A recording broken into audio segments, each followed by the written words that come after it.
ป่านนี้แล้วหุงข้าวกันเป็นหรือยังคะเราคนไทยนะคะเรากินข้าวเป็นหลักเอาล่ะยังไงก็ตามป้าป้อมสอนหุงข้าวดีกว่าป้าป้อมใช้ข้าวหอมมะลิอยู่ตัวคนเดียว2 คนน่ะหม้อเล็กๆก็พอไม่ต้องหม้อใหญ่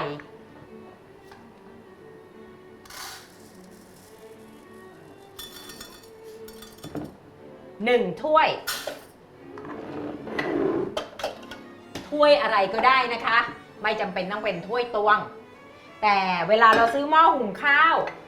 เราได้ถ้วยแถมมาอยู่แล้วค่ะ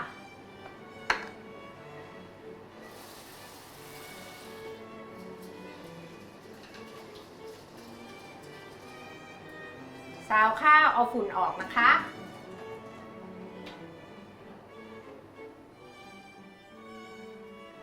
แล้วก็เติมน้ำเมื่อกี้ข้าวถ้วย 1ใช่ไหมสำหรับข้าวหอมมะลิป้อมจะใช้อัตราส่วนข้าว1ต่อน้ำ1 ครึ่งเสมอพอข้าวหอมมันนิ่มนะปิดฝากดปุ่มหนูๆคะหุงข้าวติดครัวไว้บ้างนะคะมันประหยัดเงินได้จริงๆนะแต่ก็นะมันก็คงมีวันที่เราเบื่อข้าวบ้างแหละ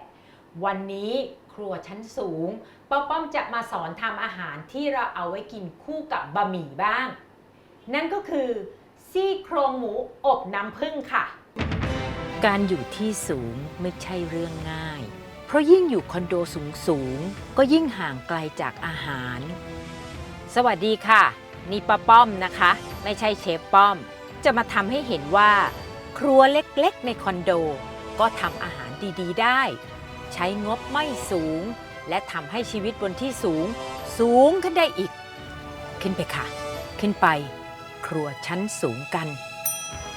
High Zone Kitchen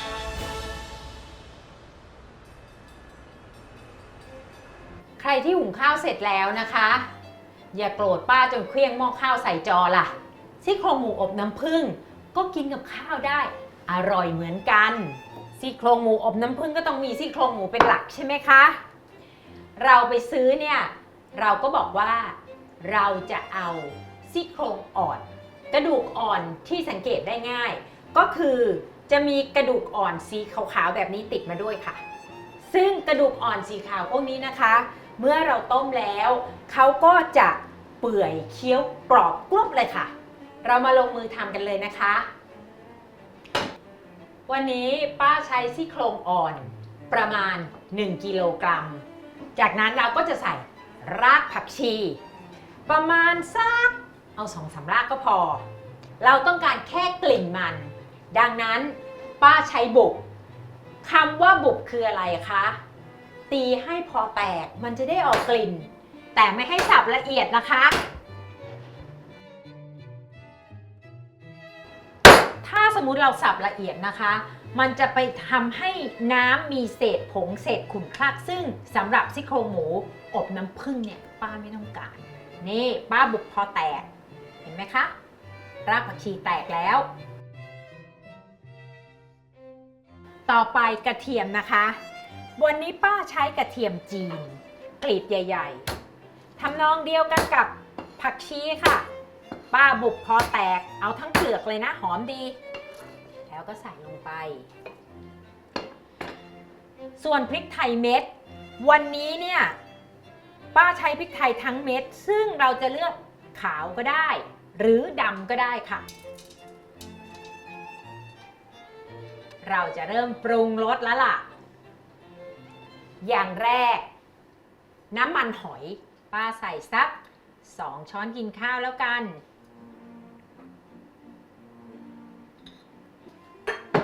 ซีอิ๊วขาว1 ช้อนกินข้าวค่ะซอสถั่วเหลืองปรุงรสนะคะ1 ช้อนค่ะซีอิ๊วดำป้าใช้ซีอิ๊วดำเพื่อให้สีสวยเข้มขึ้นนิดหน่อยเราอย่าใส่มากค่ะเอาสักครึ่งช้อนนี่ก็พอแล้ว แล้วก็พริกไทยป่นนะคะพริกไทยป่นก็ประมาณสักครึ่งช้อนกินข้าวแต่จริงๆไม่ต้องปรุงหรอกความรู้สึกเราชอบเผ็ดชอบฉุนแค่ไหนตามสบายเลยค่ะอันนี้เมื่อกี้ป้าปรุงรสไปป้าขอผสมเกลือเข้าไปหน่อยนะคะสำหรับเกลือหรือซีอิ๊วขาวเราสามารถเติมทีหลังได้เมื่อเวลาเราชิมแล้วรสมันอ่อนไปต่อไปนะคะสิ่งที่จะให้รสหวานในซี่โครงหมูอบน้ำผึ้งวันนี้ป้าใช้น้ำตาลทรายแดงเพราะว่ากลิ่นหอมและสิ่งที่ให้ความหวานอีกอย่างหนึ่งในหม้อนี้ก็คือน้ำผึ้งเพราะว่าวันนี้เราทำซี่โครงหมูอบน้ำผึ้งไงป้าใส่น้ำผึ้งไปสัก2 ช้อนละกันต่อไปนะคะส่วนผสมที่จะทำให้น้ำซอสของเราข้นนั่นก็คือแป้งสาลีแป้งสาลีเนี่ยเหมือนที่ป้าเคยเล่าให้ฟัง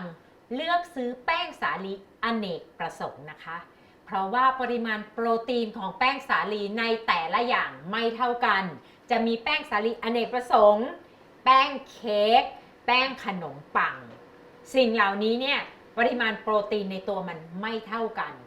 เราทำอาหารเราใช้แป้งสาลีอเนกประสงค์ค่ะป้าใส่เข้าไปสัก2 ช้อนแล้วกันนะความเข้มข้นประมาณหนึ่งเลย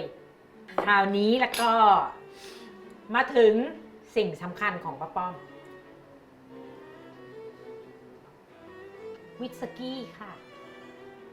เหล้าไทยยี่ห้อใดก็ได้หรือถ้าไม่มีก็ไม่ต้องใส่มันแค่ทำให้กลิ่นรสหอมหวนขึ้นนิดนึงเมื่อเราใส่ส่วนผสมลงไปครบหมดแล้วนะคะง่ายๆค่ะคนให้มันเข้ากันนี่ก็คือการหมักซี่โครงหมูนั่นเองค่ะสังเกตไหมคะทำไมป้าป้อมใช้ไม้พายไม่ค่อยใช้ทัพพีเพราะว่าไม้พายไม่ว่าจะเป็นไม้ไม่ว่าจะเป็นยางมันจะถนอมพื้นผิวของภาชนะของเราค่ะไม่ให้ขูดเป็นรอยโดยเฉพาะภาชนะเคลือบถ้าใช้ทัพพีหรือตะหลิวที่เป็นโลหะลอกหมดค่ะป้าป้อมจะหมักทิ้งไว้ประมาณ20 นาทีค่ะระหว่างที่รอนะคะเราจะมาเตรียมส่วนประกอบกันละเริ่มจากตั้งน้ำให้เดือดเพราะว่าส่วนประกอบของเราในวันนี้จะมีทั้งผักลวกและเส้นบะหมี่ใช่ไหมคะ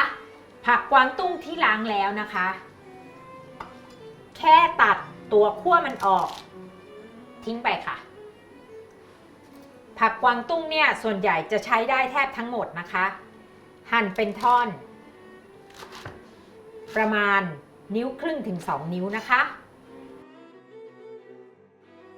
วิธีลวกผักกวางตุ้งนะคะเราจะลวกผักกวางตุ้งในน้ำเดือดค่ะลวกเนี่ยนะคะเราดูสีเห็นไหมคะผักกวางตุ้งเขียวเท่าที่เราต้องการจากน้ำร้อนนะคะแล้วเอาขึ้นน้ำเย็นทันทีน้ำเย็นทันทีของป้าป้อมอยากได้สีเขียวสวยงามดังนั้นป้าป้อมจะเอาขึ้นมาใส่ในน้ำที่ใส่น้ำแข็งค่ะ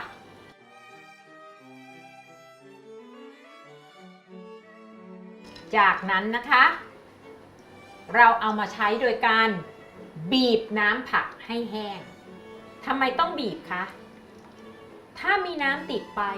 มันจะทำให้อาหารของเราเสียรสแล้วเฉอะแฉะซะเปล่าๆต่อไปบะหมี่ค่ะเส้นบะหมี่ที่เราซื้อมาจะมีทั้งเส้นเล็กเส้นแบนเลือกเอาตามที่ชอบเลยค่ะแต่เส้นบะหมี่ที่ดีคือบะหมี่ไข่แรกเริ่มเลย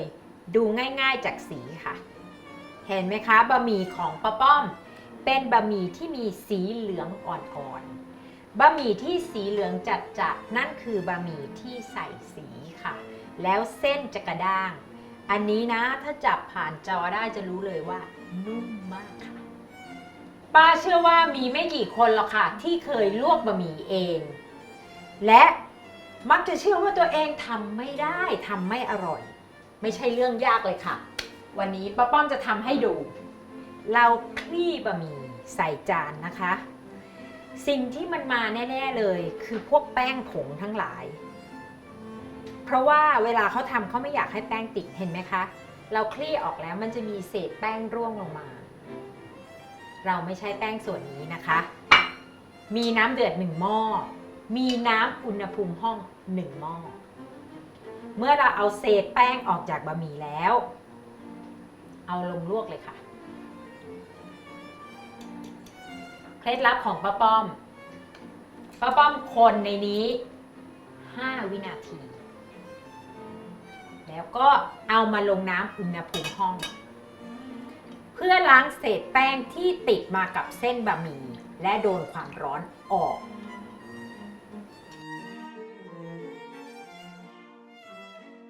เราเอามาผ่านความร้อนอีกครั้งหนึ่ง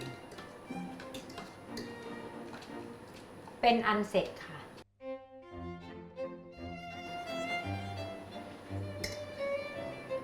เส้นบะหมี่ที่ลวกแล้วนะคะคลุกน้ำมันไม่ว่าจะเป็นน้ำมันพืชน้ำมันหมูน้ำมันกระเทียมเจียว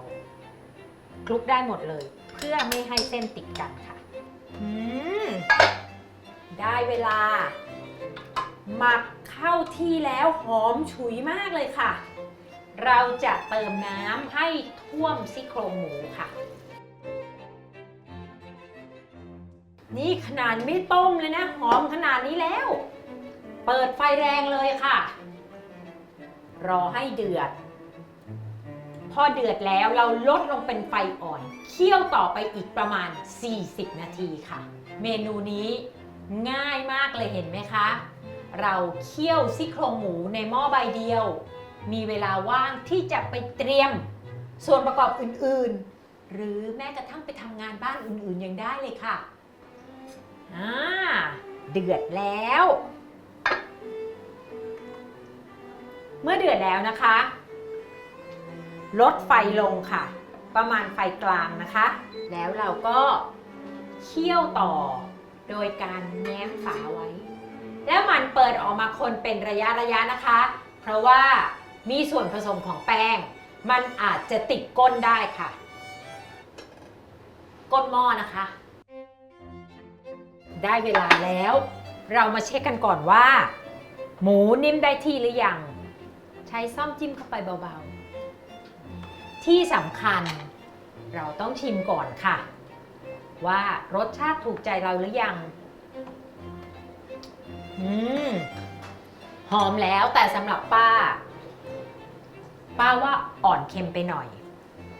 เราเพิ่มรสเค็มด้วยเกลือหรือซีอิ๊วขาวค่ะ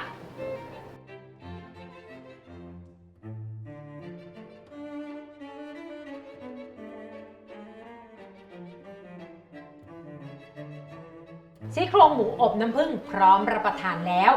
เรามาจัดจานกันเลยค่ะ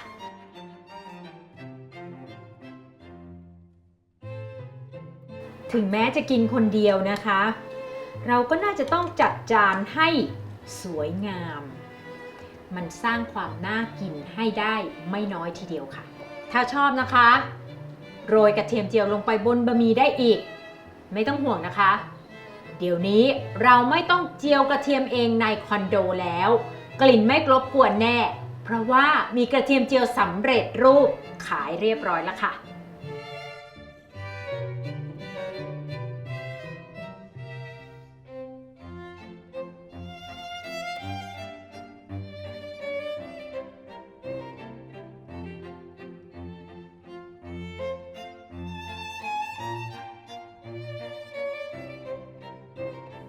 เก็บครัวเสร็จแล้วก็มากดกระดิ่งกด Subscribe ไว้นะคะเพราะว่าครัวชั้นสูงยังมีอีกหลายเมนูจะได้ไม่พลาดกันค่ะ